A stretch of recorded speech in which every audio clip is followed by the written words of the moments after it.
लेकिन ये काम 13 के बाद नहीं, 23 के बाद करना है। अब आप कहेंगे 23 के बाद क्यों कह रहे हैं? तो 23 तारीख को वोटों की गिनती है, मालूम है ना? 23 तारीख को वोटों की गिनती है। हमें तो पूरा विश्वास है कि आप हमारे भानु प्रताप शाही जी को केवल विधायक नहीं बनाएंगे, बल्कि नेता तो इस बात को जरूर देख रहा होगा कि ये कुछ और बन करके आपके बीच में आएंगे। भारतीय जनता पार्टी की विजय यात्रा लोकसभा चुनाव के बाद शुरू हो चुकी है। अभी हरियाणा का विधानसभा चुनाव संपन्न हुआ है। वहां प्रचंड बहुमत से भारतीय जनता पार्टी की सरकार शपथ ले चुकी है, शपथ ले चुकी। मालूम है कि नहीं आप लोगों को? जो हरियाणा में हुआ है वो झारखंड में भी होना चाहिए कि नहीं होना चाहिए? कमल खिलना चाहिए कि नहीं खिलना चाहिए? हमारे जो सहयोगी दल का जो चुनाव निशान में नाम नहीं ले रहा हूं, हमारे सहयोगी दल के भी प्रत्याशी, चाहे आसू हो, चाहे हमारे जनता दल यू हो, चाहे लोक जनशक्ति पार्टी हो, उनके प्रत्याशियों को भी भारी मतों से विजयी बनाने की मैं सादर अपील करता हूं। और आप सबसे निवेदन करता हूं, भारत को अगर मजबूत बनाना है तो भारत को मजबूत बनाने के लिए भाजपा को भी मजबूत बनाना है। बनाना है कि नहीं बनाना? अगर बांग्लादेशी घुसपैठियों को खदेड़ करके झारखंड से बाहर करना है तो कमल खिलाना। घुसे हैं ना यहाँ पे? घुसे कि नहीं घुसे? यहाँ उनको निकालना चाहिए कि नहीं निकालना चाहिए? अगर भ्रष्टाचार मुक्त झारखंड बनाना है तो कांग्रेस और ये झारखंड मुक्ति मोर्चा, गठबंधन और राष्ट्रीय जनता दल भी उसमें शामिल है। इस सरकार को उखाड़ फेंकना है कि नहीं उखाड़ फेंकना है? भ्रष्टाचार पर चोट होनी चाहिए कि नहीं? चोट करने के लिए वोट करेंगे कि नहीं? मैं आप सबसे निवेदन करूंगा, जैसे आगे जनसैलाब जगह नहीं है, मुझे जहां तक दिखाई दे रहा, मैं तो मंच के ऊपर खड़ा हूं, आपको नहीं दिख रहा होगा, लेकिन चारों तरफ खचाखच मैदान भरा। ऐसे ही ईवीएम मशीन कमल के फूल से भर दीजिएगा। विकास के लिए लक्ष्मी जी की जरूरत होती है, और लक्ष्मी जी कहां बैठ करके आती है? कमल के फूल पर बैठ करके आती है।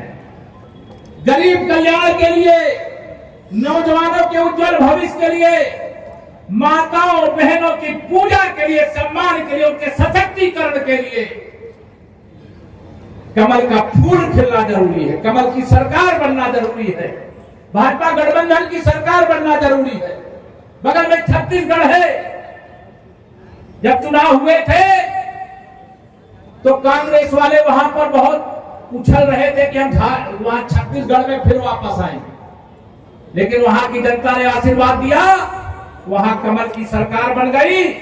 और कमल की सरकार बनने के बाद जो बात अभी हमारे भानु प्रताप शाही जी कह रहे थे, गरीबों को रहने के लिए घर मिलना चाहिए कि नहीं मिलना चाहिए?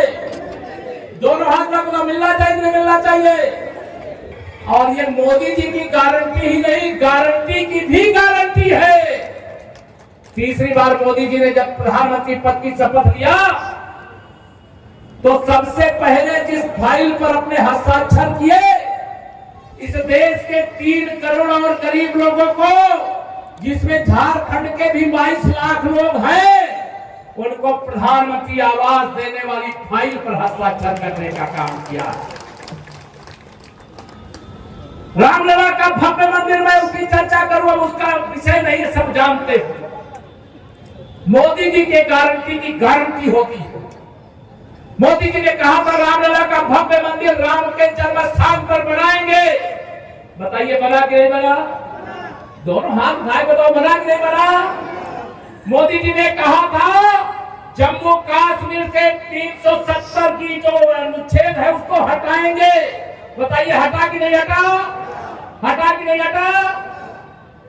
अभी आप वहां भी चुनाव हुए थे और आजादी के बाद पहली बार जो डॉक्टर श्यामा प्रसाद मुखर्जी जी एक देश में 2 निशान 2 विधान 2 प्रधान नहीं चलेगा का नारा देकर के अपना बलिदान दिए थे, वह बलिदान अब सार्थक हुआ है। जो नई सरकार बनी है उसने भारत के संविधान पर हाथ रख करके शपथ ली है। इसके पहले जम्मू कश्मीर का अलग संविधान होता था, उस संविधान के अनुसार वहां सरकार बनती थी, शपथ लेती थी। इसकी बधाई मैं आप सबको देना चाहता हूं। अगर आपने मोदी जी को देश का प्रधानमंत्री बनाया नहीं होता तो यह दिन देखने को नहीं मिलता।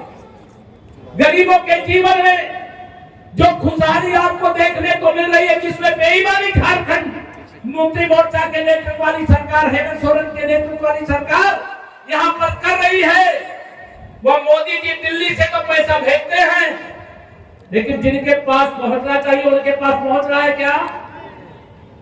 छापे पड़ते हैं तो मैं देखता हूं कि जितना बड़ा ये मैदान है, अगर सारे स्थान पे नोट फैला दिए जाए तो जगह छोटी पड़ जाए। इतनी बड़ी बड़ी रकम रिश्वत के रूप में गरीबों का शोषण करके लूट कर अपनी तिजोरियों में जो भरे हैं, उस तिजोरी से बाहर निकलना चाहिए कि नहीं निकलना चाहिए? दोनों हाथ में बताओ, निकलना चाहिए कि नहीं निकलना चाहिए? जिन लोगों ने देश को लूटा है, मोदी जी ने कहा है, मोदी जी का संकल्प है, जिन लोगों ने मेरे गरीबों को लूटा, मेरे किसानों को लूटा, मेरे नौजवानों को लूटा, मैं उनको छोड़ूंगा नहीं। पाई पाई वसूल करके उन्हीं की भलाई में लगाने का संकल्प लेकर के आपका आशीर्वाद मांगने के लिए आया हूं। झारखंड में भारतीय जनता पार्टी की सरकार भी बनने जा रही है और महाराष्ट्र में भी हमारी सरकार बनने जा रही है। दोनों राज्यों में चुनाव है।